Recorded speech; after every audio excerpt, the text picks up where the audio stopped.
नमस्कार, मैं रोहित शर्मा। आप मेरे साथ में हैं दिल से रोहित चैनल में। दोस्तों, आजकल एक और भगवान सूर्य देव का गुस्सा सातवें आसमान पार है, उनका रौद्र रूप हमें दिखाई दे रहा है। क्योंकि राजस्थान के कई ज़िलों में दिन का तापमान 45-46 डिग्री से ऊपर पहुंच गया है और कई ज़िलों में 47 डिग्री तक पहुंच गया है और जयपुर में भी 45-46 डिग्री के आसपास दिन का तापमान है। यानी भीषण गर्मी के बीच में जिस तरह से हनुमान बेनीवाल ने यहाँ पर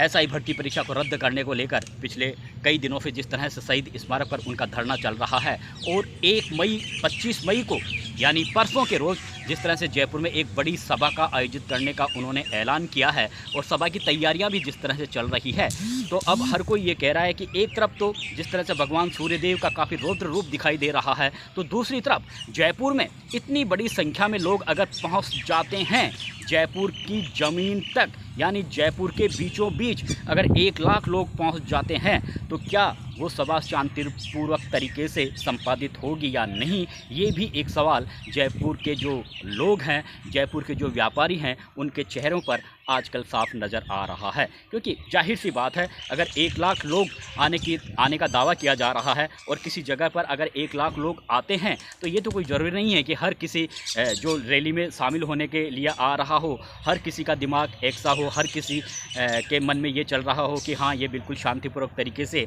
ये कार्यक्रम हो जाना चाहिए। क्योंकि हमने देखा है कई बार जब इतनी बड़ी संख्या में लोग कई जगहों पर पहुंचते हैं, तो उनमें से कई ऐसे भी होते हैं जो काफ़ी मन ही मन उनके मन में काफ़ी पीड़ा होती है, गुस्सा होती है और उसको वो बाहर भी जाहिर कर देते हैं। इसलिए जयपुर के व्यापारियों में, जयपुर के लोगों में चिंता ज़रूर बनी हुई है। लेकिन हनुमान बेनीवाल ने जिस तरह से कहा है कि एसआई भर्ती परीक्षा को तो रद्द करना ही होगा और इसके लिए सरकार को जल्दी से जल्दी, जितना ये जल्दी हो उतनी जल्दी अगर वो बात मान लेती है तो ठीक है, अन्यथा उनका आंदोलन जारी रहेगा। वैसे 26 मई को सरकार की ओर से हाई कोर्ट में जवाब भी देना है इस भर्ती परीक्षा को लेकर। सरकार का रुख आखिर क्या है, अब ये भी देखने वाली बात होगी कि 26 मई को सरकार किस तरह का रुख हाई कोर्ट में प्रस्तुत करती है। शायद हाई कोर्ट इस बात का इंतजार कर रहा हो कि सरकार ही आगे बढ़कर इस भर्ती परीक्षा को रद्द कर दे, या फिर सरकार ये सोच रही हो कि हाई कोर्ट ही आगे बढ़कर इस परीक्षा को रद्द कर दे तो ये सारी माथाफोड़ी ही दूर हो जाए। लेकिन अभी ये मामला काफ़ी पेचीदा बना हुआ है। सबसे बड़ी बात तो ये है कि जो अभी पिछले दिनों सब कमेटी की बैठक का आयोजन हुआ था, राज्य मंत्रिमंडल की सब कमेटी की बैठक का आयोजन हुआ था। मुख्यमंत्री भजनलाल शर्मा ने सब कमेटी को जिम्मेदारी दी थी कि भाई हमको 26 मई को जवाब पेश करना हाई कोर्ट में, तो उस बात को लेकर कि एसआई भर्ती परीक्षा को रद्द किया जाए या नहीं किया जाए, इस सारे विषय को लेकर जिस तरह सब कमेटी की बैठक हुई थी, उस कमेटी की बैठक में भी जोगाराम पटेल जो खुद कानून मंत्री हैं, काफ़ी कानून के जानकार हैं, जवाहर सिंह मैडम जो गृह राज्य मंत्री हैं, वो भी काफ़ी कानून के जानकार हैं और काफ़ी प्रबुद्ध मंत्री उसमें बैठे हुए थे, सीनियर मंत्री बैठे हुए थे। लेकिन जो बॉडी लैंग्वेज थी जोगाराम पटेल की, जिस तरह से उन्होंने पत्रकारों को संबोधित किया, उसे देखकर कहीं ना कहीं ऐसा लगता है कि सरकार में बैठे तमाम जो मंत्री हैं वो भी ये चाहते हैं कि ये भर्ती परीक्षा रद्द होनी चाहिए। और हालांकि उन्होंने खुले तौर पर ये कहा नहीं था कि जब पत्रकारों ने जोगाराम पटेल से पूछा तो उन्होंने कहा कि ये निर्णय तो सरकार लेगी, लेकिन जोगाराम पटेल ये खुद भूल गए कि वो खुद सब कमेटी का हिस्सा हैं, खुद कैबिनेट का हिस्सा हैं, जवाहर सिंह मैडम कैबिनेट का हिस्सा हैं और जो सदस्य वहाँ पर बैठे हुए हैं वो सब सरकार का हिस्सा हैं और सरकार ने ही उन्हें डिसीजन लेने के लिए उस कमेटी का गठन किया था। और आपको ही जो कुछ एक इस बैठक के इस जो परीक्षा के बारे में एक पूरी तरह से छानबीन करके आपको ही एक तरीके से जवाब तैयार करना है हाई कोर्ट के लिए, क्योंकि भजनलाल शर्मा ने आपको ही ये बात कही है, तो फिर आपका ये कहना कि सरकार तय करेगी, ये कहीं डाउटफुल लगता है। और शायद यही डाउटफुल की स्थिति की वजह से जानकार लोग भी मानते हैं कि कहीं ना कहीं सरकार इस एसआई भर्ती परीक्षा को रद्द करने का मन बना चुकी है। लेकिन इससे पहले अब लोगों में चर्चा ये होने लगी है कि जिस तरह से 25 मई को हनुमान बेनीवाल की एक बहुत बड़ी सभा का आयोजन जयपुर में किया जा रहा है और हनुमान बेनीवाल के समर्थक तो ये कह रहे हैं, सोशल मीडिया पर जिस तरह से उनकी टीका टिप्पणी आ रही है कि हनुमान बेनीवाल ने तो 1 लाख लोगों के लिए कहा, हम तो 2 लाख लोग आएंगे और हम पहले भी आ चुके हैं, पहले भी हमने 7 लाख लोगों की एक बहुत बड़ी सभा का आयोजन हनुमान बेनीवाल की अगुवाई में कर चुके हैं। इसलिए हनुमान बेनीवाल की ताकत को कम नहीं आंका जाना चाहिए। भले ही उनकी पार्टी के विधायक अभी एक भी विधायक राजस्थान विधानसभा में नहीं हो, लेकिन हनुमान बेनीवाल की जो पॉपुलरिटी है, जो लोकप्रियता है, वो पहले की तरह बनी हुई है। हालांकि भले ही बहुत से नेता, चाहे वो रेवंत राम डांगा हो और चाहे उमेदराम बेनीवाल हो, जो सांसद हैं अभी,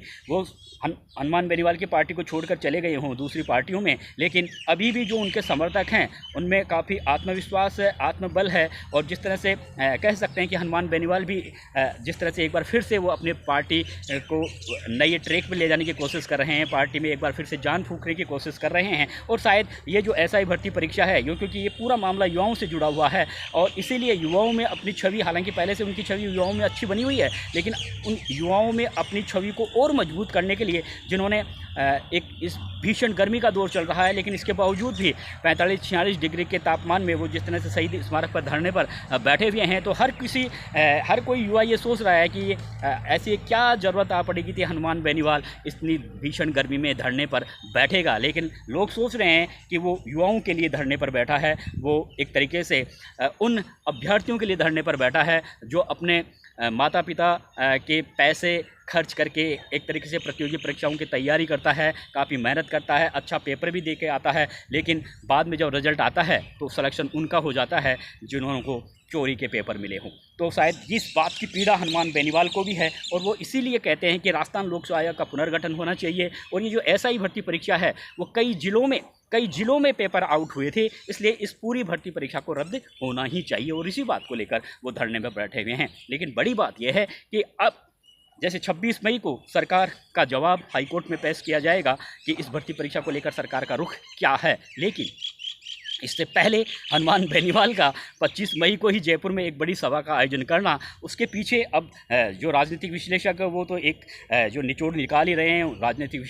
विश्लेषकों का कहना है कि कहीं ना कहीं हनुमान बेनीवाल को भी इस बात का आभास हो गया है कि सरकार इस भर्ती परीक्षा को रद्द करेगी ही। इसीलिए अब वो देखते हैं कि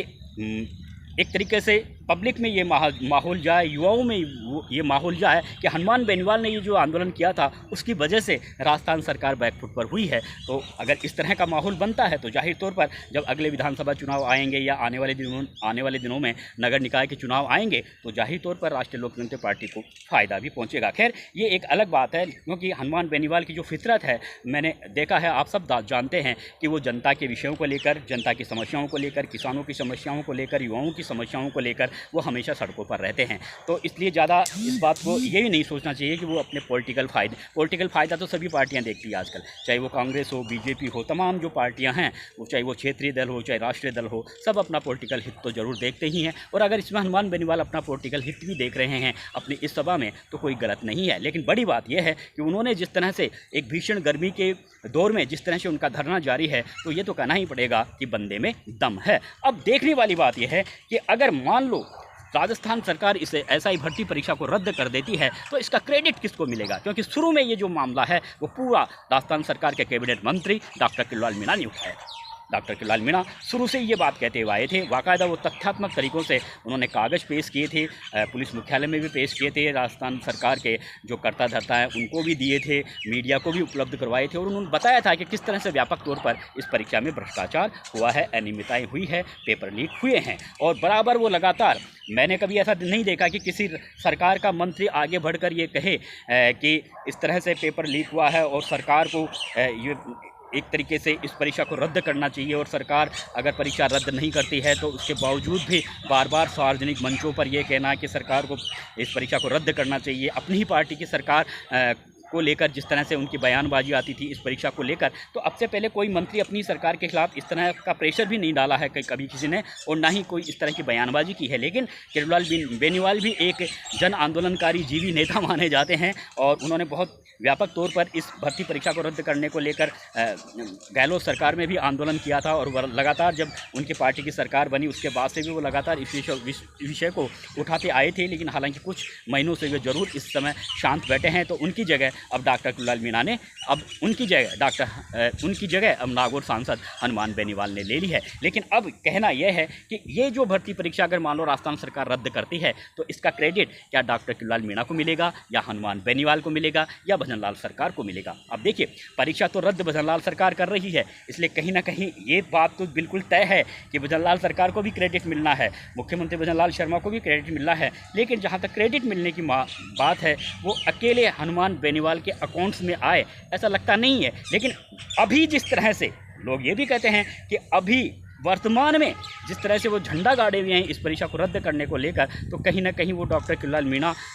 से ज़्यादा लोग ये कहने लग जाएंगे कि नहीं, ये हनुमान बेनीवाल ने जिस तरह से आंदोलन किया था और जिस तरह से वो धरने पर बैठे थे उसकी वजह से ये परीक्षा रद्द हुई है। कहने वाले ये भी कह सकते हैं और इस तरह का मैसेज भी जा सकता है। लेकिन इस आंदोलन में डॉक्टर कुल्लाल मीणा का भी जो त्याग रही है, तपस्या रही है और जिस तरह से उन्होंने इस पूरे मामले को उजागर किया है, तो शायद उस बात को भी लोग नहीं भूलेंगे। तो कह सकते हैं अगर ये SI भर्ती परीक्षा रद्द होती है तो डॉक्टर कुल्लाल मीणा, मुख्यमंत्री भजनलाल शर्मा और हनुमान बेनीवाल तीनों को ही लोग बधाई दे सकते हैं। नमस्कार दोस्तों, और तीनों को ही क्रेडिट भी दे सकते हैं। नमस्कार दोस्तों।